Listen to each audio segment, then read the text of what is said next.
What's going on, everybody? In today's episode of the podcast, I'd sit down and talk with two very special people to me, two partners in Blank Tape Studios. To figure out who those are, you got to listen to the episode. It is revealed in a couple minutes. But we talk about all the ideas that went into deciding to start our studio, putting our ideas together, pulling our resources, and getting this thing off the ground. So, welcome to the Make Your Own Music podcast. The Make Your Own Music podcast is sponsored by Blank Tape Studios, the recording and production studio of choice for all artists with a passion and vision for creating unique and original music.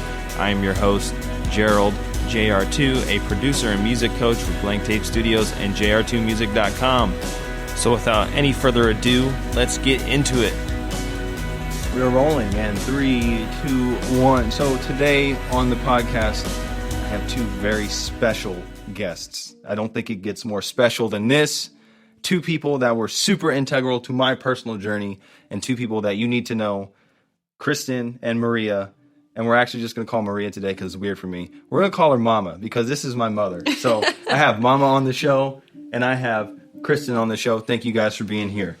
Thank you for having us. Thank you, yeah. And yeah, so just getting started. How are you guys today? What was your day like today? It was busy. Got a lot of things done. Been in the studio all day. Even though we are quarantined, it's been a good opportunity to help our creative juices flow. Yeah, we are practicing proper social distancing right now. We're about 6 feet apart from each other. Kristyn's all the way in the other corner of the room. But what's up, homie? What's Kristyn, up? How are you doing today? I am good. I am finally taking advantage of my spring break from my day job. And so being here is exciting because I haven't been actually into the studio in a while. So it's nice to actually be here and be part of what we've been doing over the last couple weeks. Yeah, so just so everyone knows, we are recording. This is the first episode to be recorded in the control room at Blank Tape Studios. So if you hear music playing throughout, that's because we have a session happening in the room over. So to get started, just to break the ice so that our listeners can get to know you better, I want to go to you first, Mama. What is your favorite food or your favorite hometown restaurant? So I've always been asked what's my favorite food. It used to be spaghetti, and I think I used to I really, really, really like spaghetti. But recently I found a Facebook group that was from my old high school back in Frankfurt, Germany. And they're bringing back all of the memories of eating at the Schnell Imbiss and having currywurst and schnitzel and just all the things I used to eat when I was a kid. So now I don't even know what my favorite food is because I have so many that people are reminding me of right now. Okay, cool. Kristyn, what about you? So there's a restaurant here in Loudoun County that is called Sense of Thai, and they have their fried rice. I don't know what it is about the fried rice. It is just, I dream about it at night. So that is my favorite food, I think, right now. But I do really enjoy Thai food. So that's probably my favorite food. And that rice is my best friend. Awesome. All right. So next question is about music. And so I guess we'll combine two questions into one for the sake of time. We'll go to you again, Mama. Who is either your favorite band or musician of all time? And if you can't pick one, who's your top three? And if that's too difficult, who are you listening to right now? Oh, wow. So my favorite band are the Eagles. Really? I've always. I think it's because I grew up in California when they were becoming popular. And whenever I hear any of their songs, that was the best time of my life. I was in third grade. And for some reason, that every time a song comes on, it's it really does bring me back to the best time of my life. So it would definitely be the Eagles. Now, as far as who I'm listening to, because of what I do here at Blank Tape Studios, I'm listening to a lot of local bands, Metro to Paris, Charlie, Nothing to Find, just anyone that's happening at any of the open mics that are happening in Leesburg or just in Northern Virginia in general. So it's a very eclectic compilation of local bands.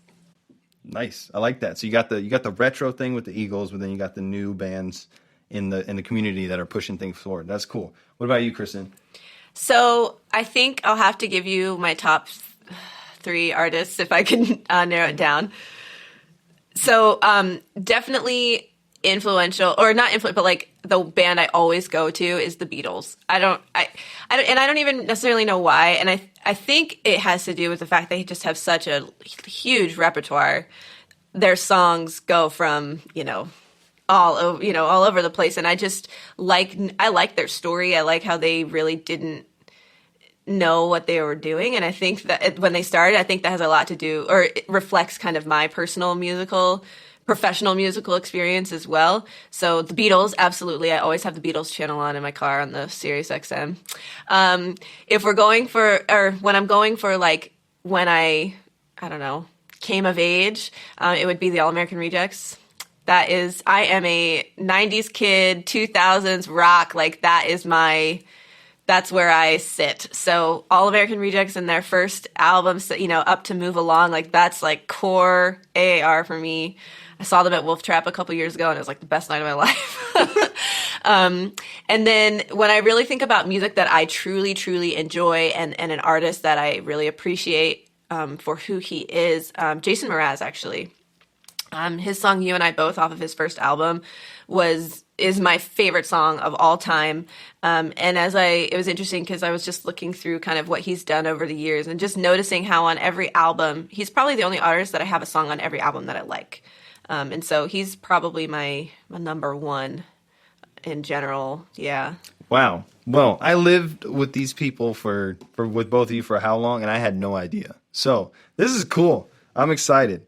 So we're here at Blank Tape Studios, and it's becoming this, in my head, like a cathedral to music creation. And I just want to say, like, I'm so happy and excited. Like, not only do I get to build a studio, but like I get to do it with my family. Like, Mama, you're my mom. Kristyn, you're my older sister. Like, this is a family affair, like our QOK song. And so I just want to get into the origin story and kind of go back to the beginning. We can go back as far as you like, and then go on that journey together. So I guess, like, outside of our band Queens Over Kings, like when did the idea of Blank Tape Studios become a thing, become a twinkle in your eye, and when were you like, F it, I'm doing it?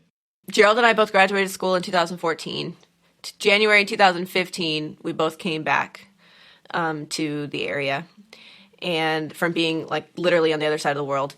And we decided to make QOK, or Queens Over Kings, legit.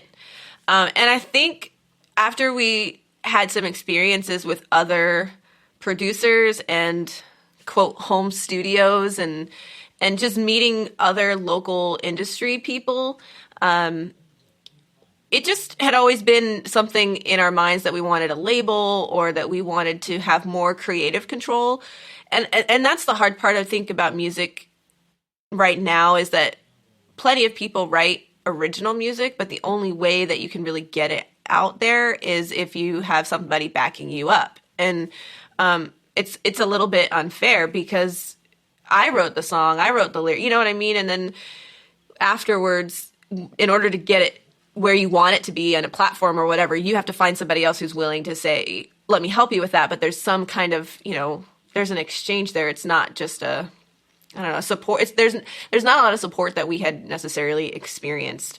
It was transactional. It was transactional. We had something and they wanted something from us. Exactly. And even if it wasn't like, we have great relationships with the people that we've worked with, but even when it wasn't the transactional piece or even just the, compensating piece, like it still was just like, okay, I only talk to you when I need to get into the studio. It wasn't an expanded, relationship necessarily, with the exception of one person. Shout out to Kevin. We love you, Kevin. Kevin Butler, Blackbird Music, Studio Skyway.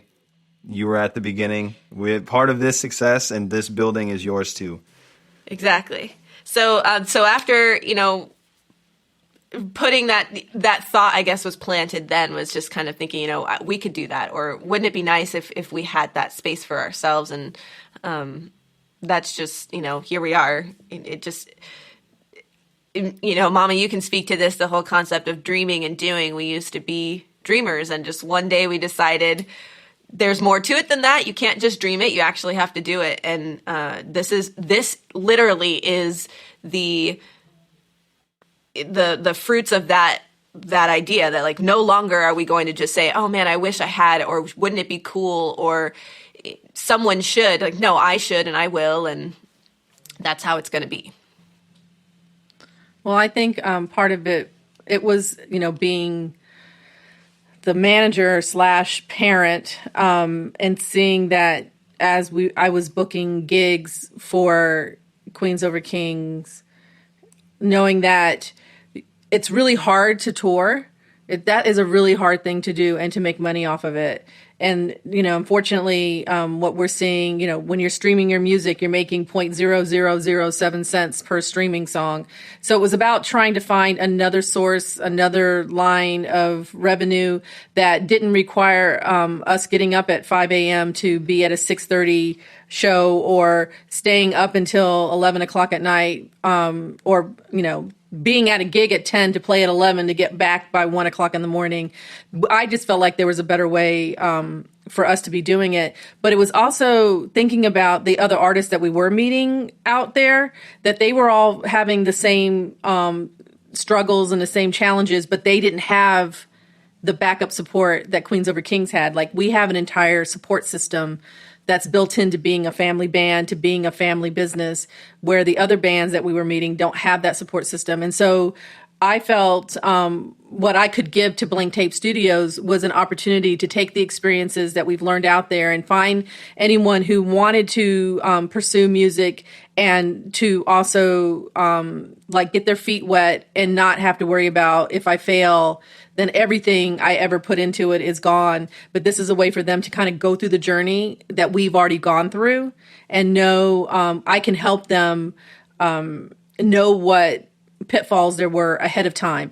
Help them understand, are you looking at it for the fans? Are you looking at it for the money? Are you looking at it for original music? Do you just want to be a cover band? What is it that you are trying to do? And this is Blank Tape Studios gives them an opportunity to try everything. It's like going to college. You get to try a little bit of this type of class, or you get to take this elective. So being at Blank Tape Studios, it's a way for them to experience without having to do it out there if they didn't want to. Because there are some people, there are so many good artists in this area, but they just don't have the platform to share that music. And I feel like my whole purpose here is to give them that opportunity to share. And then from that, I'm learning more about the industry, and then bringing it back and giving that back to the people who are coming here.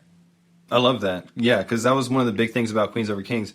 I talk to my wife, Kristyn, about it all the times. Like, I openly admit that I don't think we would have been as successful as we were without Mama there booking the shows, Papa there making sure that we got the van loaded up, Grandma there making sure that we had food when we went on the road. Like, in the band, as all 5 of us are siblings, from Kristyn down to Hallie, that it was truly was a family affair. And I think it's cool, like you said, like, part of Blank Tape Studios is about opening up that support system and offering that same family environment to the other musicians in this area. And I think that's something very special.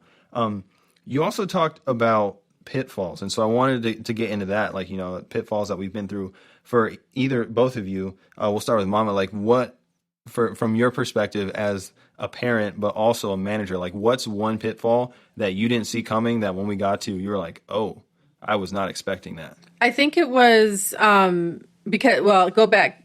QOK is just unique in the way in its whole formation, because we're talking about an age group that is 13 years difference, right? So is it 13 years? It's 14. 14 years. Okay, so we're talking about an extremely large generation gap just within the band itself, and finding venues to play that were family friendly. But as the older members got older, it was understanding that there was a need for us to support the urge of playing what they considered to be, you and Kristyn and Lauren, legitimate places that weren't kiddie, birthday parties or things like that.